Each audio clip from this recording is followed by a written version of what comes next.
Welcome, everyone, to the Wealthy Speaker Podcast. Today, we are going to be talking about something that is very top of mind for me. It's about getting paid what you are worth. How fun is that? I'm joined by my friend and client, Linda Edgecombe. Welcome, Linda. You can hear Well, her laughing already. I know. It's just the conundrum of fees. Oh my word. Getting Okay. paid It's what great to you be are here. worth. That's exactly what we're talking about today. Tell everybody, you gave me this great story for the Wealthy Speaker 3.0. Thank you, by the way, for contributing. And about how you got started into the speaking industry. Yep. Talk about how you began. Well, the last time I jokingly say the last time I had a job, back in the very early 90s, I worked for Participaction. For the people my age will remember Participaction. In Canada, And yes, they will. Yes. yes, yes. And so my job was to run around southern BC. That's where my territory was, and speak to everybody, every chamber of commerce, every city council, the Rotaries, the whoever's, the Lions, any group that would listen to how to make yourself and your communities healthier. And what I've always had, I say, going for me, it's just part of my genetic makeup, is I have an irreverent sense of humor. And so whenever I give my presentations for Participation, it'd be like 10 minutes max. People would laugh. I mean, they'd have a good time, and I'd make a joke, self-deprecating jokes. And then someone from BC Hydro supplier here in British Columbia, uh, called me one day and said, "Hey, I saw you at this chamber thing. We're having a staff sort of a wellness day, I guess they would have called it. I can't remember what they called it back then. Would you be able to speak at it?" And I'm like, sure. How long do you want me to speak? He said, "Oh, an hour." I'm like, in my head, I'm like, "Oh my God, what the hell do I say for it? How do I fill an hour?" And he says, "What's your fees?" And I said, "Fees, geez." My brain's going, well, I get paid $25 an hour with Participation. So I told him $25. And he's on the end of the phone. He goes, "That's great." And then he says, "Why don't you come early and join us for lunch?" I went, "Wow, isn't that generous?" Yes. Is it going to be chicken? Is it rubber Chicken? chicken?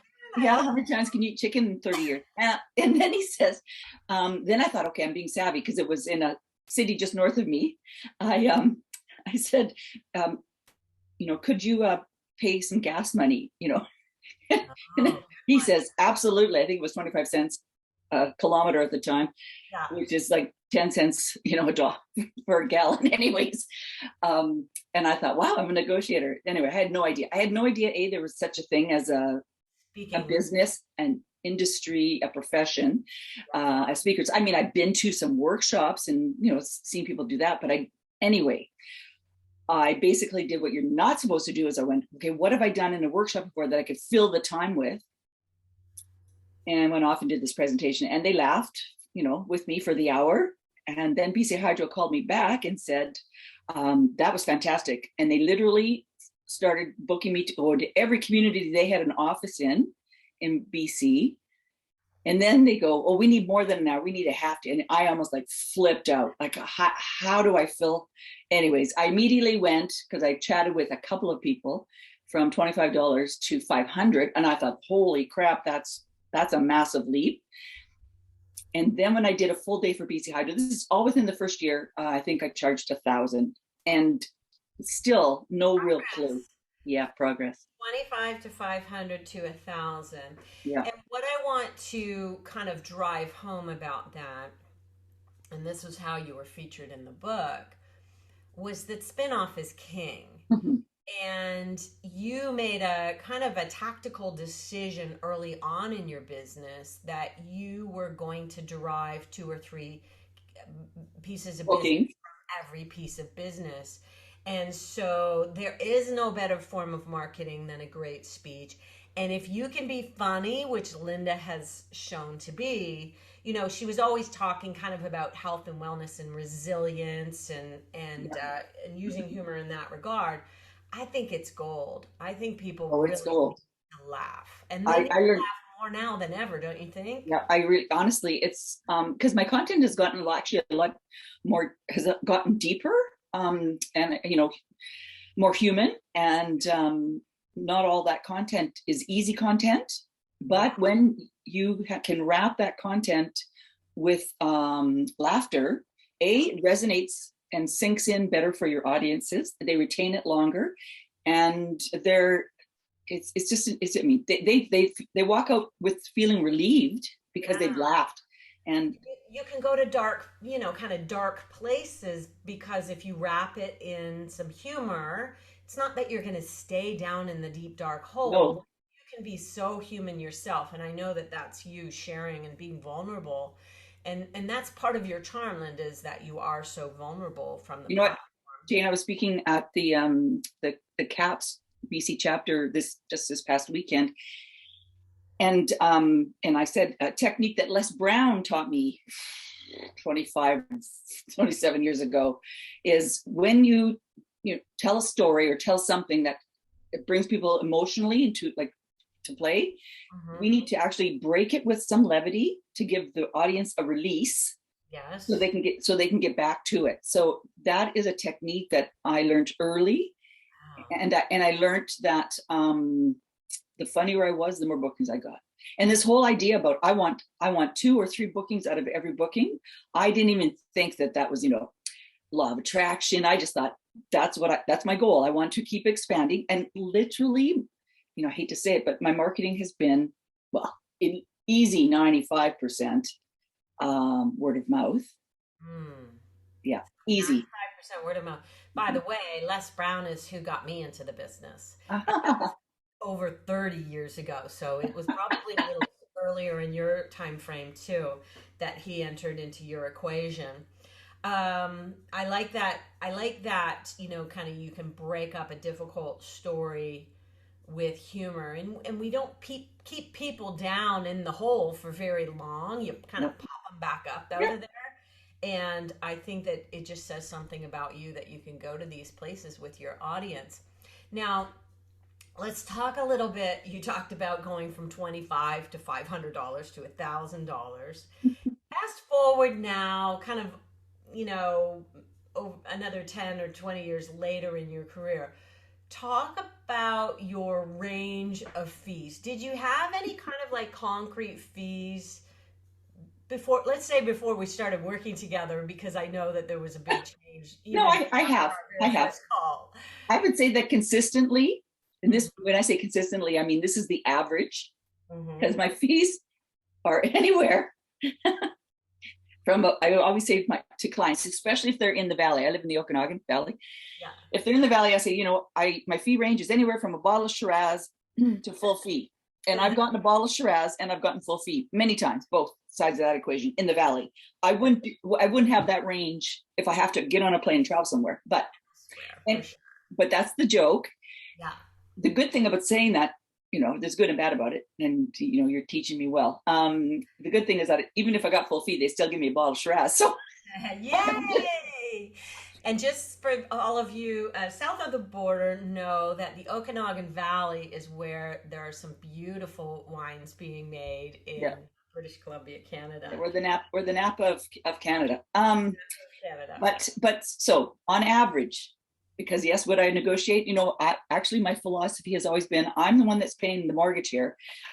I've got bills. If I want to do an engagement and they've got 5,000 and I want to do it, I would do it. And you do it. Okay. So and I think that that's really my word for you when deciding on your fees is be intentional. Yes. That's all. And so now you've actually created kind of a different intentionality, but I want to keep on kind of this path because there was a moment in time during COVID. I follow you on social media and I thought to myself, I wonder if Linda is deciding whether or not she wants to stay in the business or go and do something else. Because and let me just caveat this with, because I had such good, deep conversations with colleagues who I've known for lots of years at this CAPS meeting on the weekend. Oh, lovely. And highly successful speakers who also, like myself in COVID, have had a deep dive into depression. And lots of people have, and lots of people listening to this will have had. anxiety and all the things, all the questioning, because our business completely, evaporated unless you got online, went virtual. Some people did, some people didn't. And so that mental health play of, do I want to continue? Because what COVID gave us was a snapshot. And now, because I'm in my early 60s, a snapshot of what retirement might look like, feel like, be like. Some of it good, some of it not good. And so I'm not the only person feeling this way, feeling that dip. But when I decided, after seeing you at one of our meetings, on a virtual meeting, and I went, okay, I want to talk to Jane. And then I literally, I think just before I got on the call with you that day, I had said, I'm going to push for another 2, maybe 3 years, maybe longer, but I'm just right now committed. I'm going to partial commitment prior to showing up to our coaching call. Yeah. And then commit, invest in this and all this, it's been amazing working with you, and we're just really just getting started. Yes. But when the decision is made, I know this energetically. When the decision is made, I'm going to put some money on the table. I'm going to, work with you. I'm going to learn from you, learn from all the other beautiful people that are working with you, humans. Energetically, things shift, and it's always worked this way for me. I've had years where I open up my computer on January 3rd or whatever, nothing. I've got nothing on the books. And I kind of have a small panic attack, and then I go, but every year, if I energetically put some energy into my business, that can be just starting to write more, starting to talk, making a few phone calls, touching base with some old client. That energy just seems like it's magic. Yeah. It just starts to feed on itself. Well, I want to share with everybody, and I'm going to do this if you're listening into the podcast, you may want to tune into the YouTube version of it so that you can see this. I'm going to describe it to you, so it's not essential. But I want to share with you all. This is actually Dan Sullivan's. Oh, that's funny. I'm sharing a little more than I should because you can see my pictures way at the bottom of the screen, but that's okay. I want to share with you all this is called Dan Sullivan's 4 C's, and he wrote a book on this. Just Google Dan Sullivan's 4 C's, and the 4 C's all start with commitment. And Linda, I can totally, because my husband just turned 65, or he's getting ready to turn 65 in a week or two. I have been thinking about, okay, well, what do I want? I know that when he's off having fun and playing golf all day, I'm going to be jealous. And so I have had to recommit myself to my next 5 years. Yeah. Because, here I am in the middle of writing a book, The Wealthy Speaker 3.0, and yet I still am questioning, am I committed to this long term? And it's just because of all this retirement talk that's been going on in our house. So I've had to recommit to it. So step number 1 of the 4 C's is commitment. A lot of people think that you have to start with confidence, but let me get to that in a second. Because step number 2 is actually courage. When you get tested, so you're probably going to be tested, and I'm probably going to be tested somewhere in the next 6 months, let's say. We've made this commitment, but something's going to happen, and we're going to be tested, and we're going to have to courageously just go through it. And so number 1 is commitment, number 2 is courage, number 3 is capability, and that's where we're learning new skills and new things that we need to learn in order to kind of move through towards our goals. And then number 4, which is confidence, comes into play. So let me just relay those again for you. Commitment, courage, capability, confidence. I've always said, none of us get courage or confidence before we go and do something. We get it after we've done it. Yes, and exactly. our foundation of the capability of doing stuff, yes, the knowing that you can do it, comes from you've already walked into something before. So you have to literally walk into stuff, and the courage and confidence comes after. And so the first time I did a big speaking contest, I was scared shitless.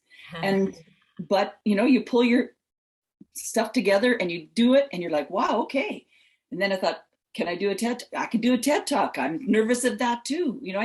Speaking, like doing at a conference. Up through a TED talk because I feel like that really, okay, so first you have to commit, I'm going to Mhm. do a TED talk, Yeah. okay? And you're probably going to have to take some actions to make that happen. Yes. Lots of actions. Leading up to the TED talk, you're going to need to tap into your courage Mhm. because you are going to be a little bit scared because who wouldn't be? It's only 18 minutes. Who wouldn't be scared? But also, the capability comes into play. You need to learn how to figure it out, how to get a message across in 18 minutes. Is Yeah, 18 the right that's timeline? Eight, 18 to 20 max. that is not an easy thing No, it's to not. do. So To you're make a gonna have point. to Oh, yeah. rehearse more than you've ever rehearsed before. You're gonna have to smooth out your edges and really make sure that you're going to the right places at the right time and formulating it. And that is a massive amount of capability. And then you have confidence because you've done the work and you can arrive feeling confident for your TED talk. But you think that I need the confidence to actually go out and book a TED talk. It doesn't actually happen in that order. No, agreed. That is total truth because I didn't get through the opening story in like about 10, 12 minutes of a normal presentation. So, and plus I do, my style is I You say have I'm a all over, meandering I'm a style. meandering style. Oh, that's But funny. again, but again, let me say this to everybody listening. If you can get people laughing, they won't care. Exactly. And that is your secret sauce right there. But, learning and figuring out your capability. Okay. So you made this decision, and I noticed a change in you the minute you kind of really truly committed to it.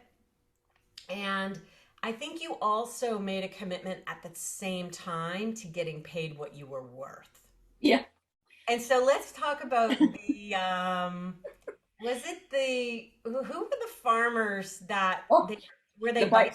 The bison? international bison producers of the world, yes, are coming to Saskatoon. You kept giggling. You would laugh every time you talked about the bison farmers, and you put together this proposal for them. And I thought to myself, well, she's laughing kind of going into it. I feel like that's a good state of mind to be in when you're putting together a high stakes proposal. Yeah. Um, was that the highest fee that you were going to go for, or have there been something else since that has been higher? Well, one because it's in American dollars, so yes, it's way higher. Okay. So But that's 30% on the dollar, by the way, for yes, anybody who's thinking about dipping their toe into so the that'll be US. another five. So that'll be a $20,000 day for me. Yeah. So, That's huge. and once you book one of those, here's the thing. It now opens up the world to book many, many more. And so we've also moved you from, and this was something that you had in the works before I came onto the scene, but we've also moved you from booking the one-off speech to booking packages. Yes. Now let me really see how much I can affect change with Yeah. these people. You've written a bunch of books, so you can Yeah. include books in your packages. Yeah. What other things do you include in your packages? I include a copy of Breaking Busy and an e-copy of Breaking Busy. That's in the first level. I include that plus a mini book called Quick Shift, the busy person's guide to getting their life back in the second level. So I started. I can say the numbers. I'm talking about numbers already. I start at 10. Mhm. Uh, then to 12.5 and then to 15, and 15 includes all of that, plus they have access to the resilient organization online course. And this is important for people to when you're putting package together, so there's value in it, Yes. but there's also an ability to promote that if they go with number 3, which the bison people did. It really does, because I know this, so I'm confident in knowing that it's not, yes, it adds value because it's of course I sell, but for momentum and effect and accountability for their members they're already spending so much money on bringing all those people there, Together, yes.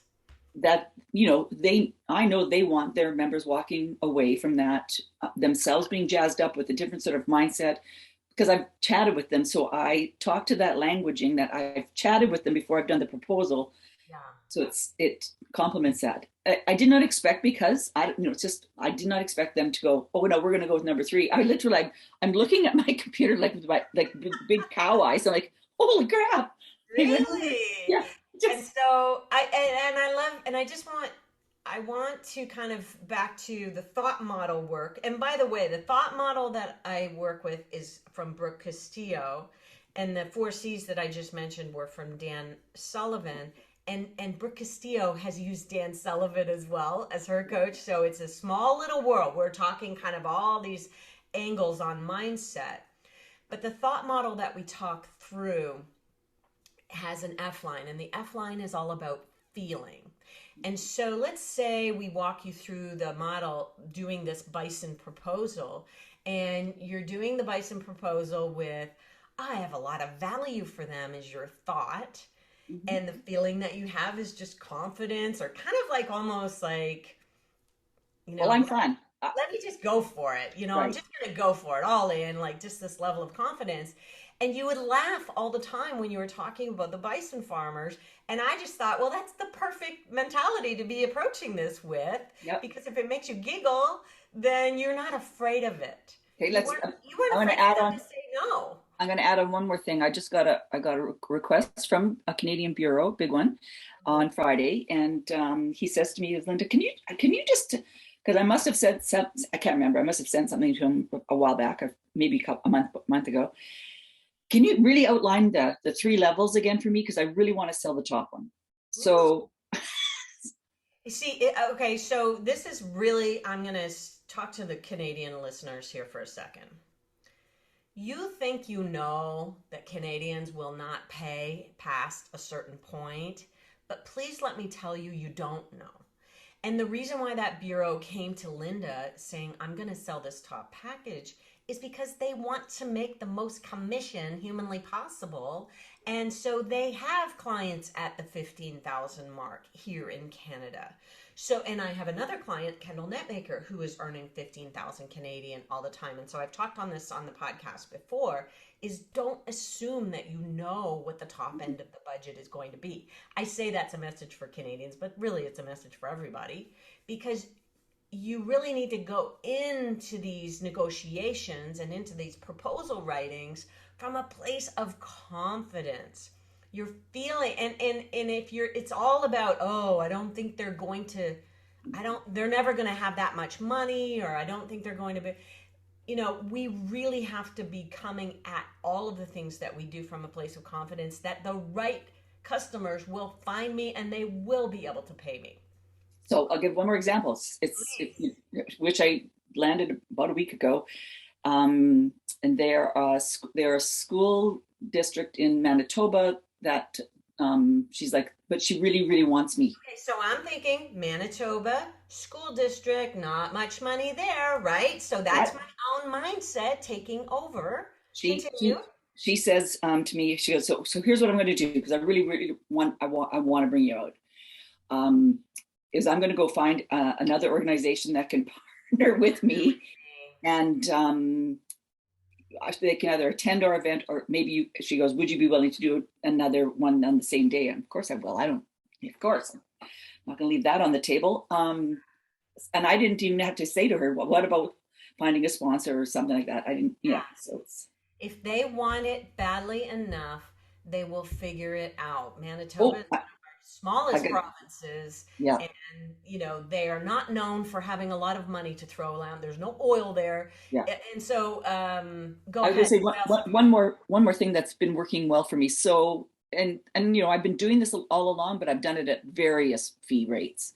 Yes. If I was booked already, or if they did not have the budget that I was asking for. So I then say, because I know a lot of people in this industry, I know a lot of people in Canada, all the provinces that are great. I go, I have a stunt double. So that's the word I use. I have a stunt double.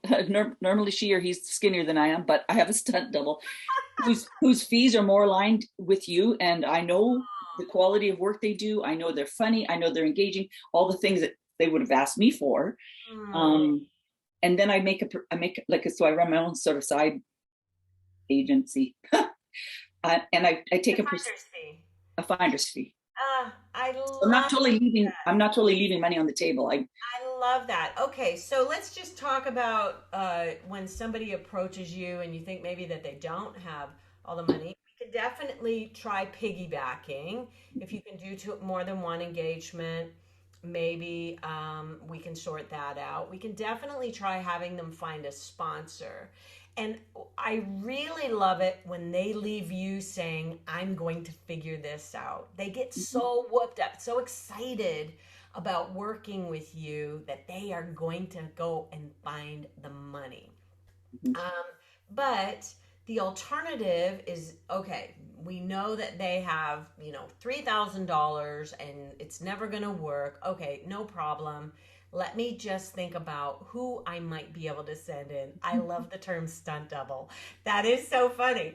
I can send in somebody else, and Linda makes a little bit of money just for sending over a referral, and somebody else is quite happy with that. And I I'll think be honest with you as well, Jane, just so that they know I'm still connected. I usually run that contract. Oh, okay. Because the client, because again, 95, even higher percent of my business comes from referrals. So they have some sense of, I don't Yes. know, confidence, safety, whatever. Trust. They Trust, trust you. trust. And Yeah. so now the trust is continuing, and you're also kind of keeping your client for next time to be able to say, okay, I'll be standing by when you can, um, then when you can. So Linda, I want to say thank you so much for participating. And is there anything that we haven't covered that you think is really important on the topic of kind of standing tall in your fees or commanding what it is that you are worth? Just push send. So you do up the email. Da, da, da, da, da. Confidence, might I Yes. add. I'm going to add in we need to come at this from the feeling of confidence, kind of nothing to lose, no hold. Oh, Actually, you know what? I do have a tip. I have a tip okay. because, okay, so I've done this for a long time. I haven't done this since I've been working with you, but I've done it for a long time. When I send out the proposal, and for a long time it wasn't tiered like it is now, but I would say, um, if just so you know, I this is how I say it, just like this. Just so you know, I tell all my clients this: if I am a good fit for your team, your group, your members, whatever it is, association versus corporation, and I believe I am, comma, we will work the budget out. Okay, so because the person who I'm sending this to may not be the decision maker, and they might not be comfortable negotiating, because not everybody's comfortable negotiating from their end. They don't like that part of their job. I just don't want them to think that they can't come back to me and say, well, I want to continue the conversation until it, Yeah. yeah. Yeah. Well, we'll discuss that on your coaching call as soon as we get up here. I actually am okay with your leaving the door open a little bit. But maybe there's a wording on that we can just tweak it slightly to ensure that you're not saying, here is my fee, but, and, if, or, however, if you have I know. if you have a bottle of Chardonnay, I'll consider that. And I But am it better be from Rothschild. okay. I'm just really thrilled with where you have come. Like, because when you came back on the scene post COVID, it's almost like you've been kicking butt and taking names ever Feels like since. it. Honestly, I know for a fact how flipping great I feel being back in front of audiences. Like it's, and I'm not. And I told the guys on Saturday, I'm not smooth. I'm still a bit clunky. I don't even care. It's so much fun. Yeah, So I'm literally having a ton of fun. that's great. Yeah. And I think where that fun is coming from is just realizing, yeah, oh yeah, I do love this. I really would miss this Mm-hmm. if I did decide to retire. And so I'm happy. I'm happy for the audiences that are going to experience you over the next 2 or 3 years, because you would be a loss to the speaking scene. I also decided to write another book. Oh, that's so exciting. And by the way, Linda is open for business coming south of the border. So Yeah. for those US bureaus who might be listening in, uh, she'll be reaching out. Okay. Yes. Thank you all for listening. I appreciate you all, and I cannot wait. We've got so much news coming down the pike. We've got the Wealthy Speaker 3.0 that's going to be coming out this fall. I am super, super excited. Please reach out to me, Jane at speakerlauncher.com, if you are curious about anything we've talked about today. And with that, we will say, see you soon, Wealthy Speakers. Bye for now, everyone. Thanks again, Bye. Linda. You bet.